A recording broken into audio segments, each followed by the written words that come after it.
it's much more difficult for them and they're losing a lot of money. If we zoom out a little bit and not only focus on the pre-sale construction, but focus on the market in general. Vancouver's housing market has gone from unstoppable to unrecognizable. Over 16,000 homes are sitting unsold, the highest number in more than a decade, while buyers are walking away from deals they once fought for. Presale condos are worth less than they were 2 years ago. Investors are vanishing, and panic is spreading fast. In the middle of it all, British Columbia's premier finally loses his composure on live TV, snapping under the weight of the collapse. How did one of the world's hottest housing markets turn into the scene of his breaking point? When Vancouver's market finally snapped. Probably dead at this point in terms of the activity. A report last month finding more than 2,000 new completed condos are sitting unsold. It started like a slow rumor that nobody wanted to believe, until it became impossible to ignore. 16,000 listings suddenly flooded Greater Vancouver, the most active homes on the market in more than a decade. For a city once obsessed with bidding wars and sold signs, the silence was deafening. The numbers were brutal. Sales had plunged nearly 30% below the 10-year seasonal average. The city that had been praised as a global real estate safe haven now felt like a ghost town of empty open houses, fading for sale signs, and anxious whispers. Walking through Vancouver in the spring of 2025 felt different. You could sense it in the air. The optimism was gone. Real estate agents who used to boast about multiple offers were standing in spotless condos that nobody wanted. Sellers who once laughed at lowball offers were suddenly begging for one. Developers were sweating under their suits, staring at towers of unsold presales that no one could afford to close on. The market that had made millionaires overnight was collapsing in slow motion, and everyone who thought they were too smart, too lucky, or too safe to get caught was realizing they weren't. Buyers had vanished. Those who had signed presale contracts in 2022 and 2023 were walking away in waves. Units that were once hyped as can't-miss investments were worth less than the original purchase price. Some sellers stood to lose hundreds of thousands. Others couldn't afford to close and were simply abandoning deals altogether. Appraisals came in low, lenders got cold feet, and panic spread like wildfire. Every week, another story surfaced. A family trying to offload a condo at a loss, an investor begging to assign their contract before defaulting, a builder quietly halting construction. For a city that used to brag about its sky-high values, the fall felt personal. The Premier of British Columbia had built his reputation on stability. He'd stood in front of cameras for years, calling Vancouver's real estate boom a reflection of our province's strength. But strength doesn't look like this. When reporters pressed him about the 16,000 listings and record-low sales, his patience cracked. On live television, his tone turned sharp. He snapped back at a journalist who asked if government policy had fueled the bubble, accusing the media of creating unnecessary panic. His face said what his words didn't. He'd lost control of the story. The video went viral within hours. The once composed leader who symbolized confidence was suddenly the face of frustration. The footage spread across social media like wildfire. Some sympathized with him. Others mocked the meltdown, calling it the Premier's market crash moment. For the first time, even his allies couldn't spin the numbers. The facts were too loud to ignore. Buyers had vanished, sellers were drowning, and the city that used to feel untouchable was spiraling. Behind the skyscrapers and luxury towers, Vancouver's housing dream was cracking apart for everyone to see. It wasn't just a downturn, it was a reckoning. A city that had been built on hype, speculation, and the promise that real estate would always go up had finally run into the one thing it couldn't outbid: reality. And as the cameras captured the Premier's breaking point, one question echoed across British Columbia. How did one of the world's hottest markets end up here? The boom that fooled everyone. For rentals, and specifically designed to be sort of subdivided. They have these sort of glass walls. They have a way to have 2-3 different roommates live in a small space. Before the crash, Vancouver looked like a city that could do no wrong. Everywhere you turned, cranes clawed at the skyline, and glass towers rose faster than anyone could count. Condos sold before they were even built, and realtors bragged that open houses were wars, not showings. Buyers lined up overnight, waving pre-approval letters like lottery tickets. The mood was electric, and no one doubted that prices would keep climbing forever. Vancouver wasn't just booming, it was glowing. The premier called the housing surge proof of British Columbia's global confidence, smiling on camera as billion-dollar developments reshaped the city. For a while, everyone believed him. It was the golden age of real estate. From Yaletown to Burnaby, every inch of land seemed like a fortune waiting to happen. Pre-sale projects sold out in hours, with investors flipping contracts before the first shovel hit the dirt. Real estate agents became local celebrities, their faces plastered on bus stops, billboards, and Instagram stories. A condo wasn't just a home, it was a badge of status, a symbol that you were winning the game. Dinner parties turned into bragging contests over who had the better floor plan, the higher view, or the faster appreciation rate. Even people who didn't own property started talking about it, as if just living in Vancouver meant they'd made it. Politicians fueled the illusion. They called the housing market the engine of prosperity, pointing to rising prices as a sign that British Columbia was thriving. The premier stood proudly beside developers at ribbon cuttings, promising that growth would keep building jobs, attracting talent, and filling government coffers. He brushed off concerns about affordability, calling them signs of a healthy economy. Behind the scenes, banks loosened credit, foreign investors poured in. Money, and every financial advisor in town repeated the same line: you can't lose in Vancouver real estate. But the truth was, the city was already burning out. Prices were rising far faster than incomes, and locals were quietly being pushed out. Young families couldn't compete with global money and investment groups buying units in bulk. People started calling Vancouver a city for investors, not residents. Still, the hype drowned out the fear. Every new project came with glossy brochures and slick marketing campaigns, promising lifestyle, luxury, and legacy. Developers threw rooftop parties with champagne and DJs, convincing everyone this was just the beginning of a golden era. Nobody wanted to ask what would happen when the music stopped. By the time interest rates started climbing and foreign money began to dry up, the foundation had already cracked. But no one saw it, because nobody wanted to. Even as early warning signs appeared, slower sales, rising inventory, cautious buyers, the experts called it temporary. The premier repeated that the market was resilient, the same word he'd used for years. The city believed him. Damn. Because it wanted to. After all, Vancouver had always been different, right? The world's most livable city, the West Coast jewel, the place where home values only ever went one way. But every dream has its breaking point. The boom that made Vancouver feel invincible had been built on borrowed time, borrowed money, and blind optimism. And when the market finally turned, it wasn't just numbers that fell. It was the myth that this city was immune to gravity. Buyers vanish, panic spreads.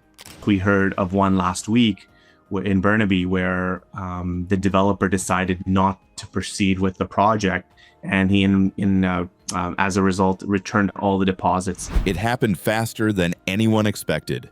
1 month, the bidding wars were still raging. The next, they were gone. The calls stopped coming. Showings dried up. Buyers who once fought tooth and nail to outbid each other suddenly disappeared, leaving behind a trail of for sale signs that stayed up longer than anyone wanted to admit. Across Greater Vancouver, panic began to simmer quietly beneath the surface. The city that had once been a playground for investors had turned into a waiting room full of nervous sellers and silent buyers. The numbers were shocking. Thousands of pre-sale condo buyers from 2022 and 2023 started walking away from their contracts. These were the same people who had once bragged about getting in early, convinced they were riding the next great property wave. But when their units finally neared completion in 2025, appraisals came in lower than the original purchase prices. Some were off by hundreds of thousands. It meant they were underwater before even stepping foot inside their new homes. Many couldn't secure financing because the banks refused to lend on properties worth less than the mortgage amount. So, one by one, they backed out, forfeiting deposits, facing lawsuits, or quietly cutting their losses. And keeping in mind, the people that purchased the pre-sales in 2021, they never wanted to complete on them in the first place. They wanted to get to the point of completion, make their 100,000. Developers were blindsided. Projects that once sold out in a weekend now sat half empty. Construction loans grew harder to service, and whispers spread that some builders might suspend operations entirely. Real estate agents admitted that for every sale, there were 3 deals collapsing. Buyers were scared. They'd seen what happened in other markets, and they weren't about to get trapped in a falling one. "It's better to lose a deposit than lose everything," one investor said, summing up the mood that had taken over. And it wasn't just pre-sales. Even the resale market was bleeding. Ordinary homeowners who bought at the peak were suddenly desperate to offload their properties. Listings shot up by double digits, but offers were nowhere to be found. Those who could afford to wait did. Those who couldn't, the ones who stretched their finances to the edge, started slashing prices, hoping to attract anyone still willing to buy. Open houses became quiet, awkward affairs. Realtors who once showed up with confidence now arrived armed with excuses. "It's just a slow season," they'd say. But everyone knew the truth. The boom was over. Investors were hit the hardest. The Airbnb crowd, who had turned condos into mini hotels, found themselves shut down by new regulations. The international student landlords saw their tenant pool dry up after government restrictions cut numbers. The rental income that once paid their mortgages was gone, and they couldn't sell without taking a loss. Vancouver's investor class, the ones who had driven prices sky high, was now watching their empire crumble. The fear spread through group chats, Reddit threads, and dinner tables. Stories of failed closings, unpaid deposits, and repossessed units became the new gossip. Families whispered about friends who had lost everything. The same people who used to brag about flipping condos were now pretending they never bought one. The mood had shifted completely. What made it worse was that nobody believed this could happen here. Vancouver was supposed to be different, immune to the kind of collapse that hit other cities. But the buyers were gone, the sales had vanished, and the confidence that once defined the market had evaporated overnight. For the first time in over a decade, the city wasn't wondering how high prices would go. It was asking how far they might fall. The Premier's meltdown. And the investors are trying to sell them, but nobody wants them. And getting another tenant into this unit is tougher because the rents have dropped. Next, let's talk about units without parking spots. In some areas, these units are extremely difficult to sell.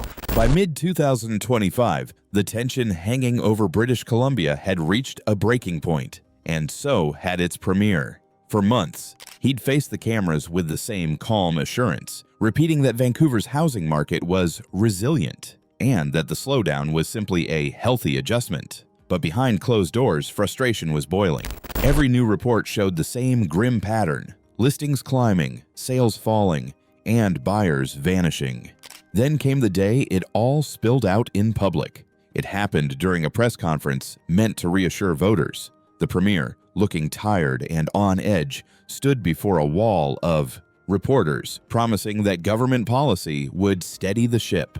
But when one journalist asked whether his administration had helped inflate the bubble through years of inaction and foreign investor loopholes, something inside him snapped. His tone sharpened. "That's not true," he snapped. "The media is fueling panic. You people are part of the problem." Gasps filled the room. Cameras caught every second. Within hours, the clip was everywhere. Social media exploded. The video, his red face, his raised voice, the pointed finger, spread across the country. Hashtags like #PremierMeltdown and Vancouver Crisis trended for days. Late-night hosts replayed it with dramatic sound effects, while opposition leaders pounced, calling it the moment BC lost its cool.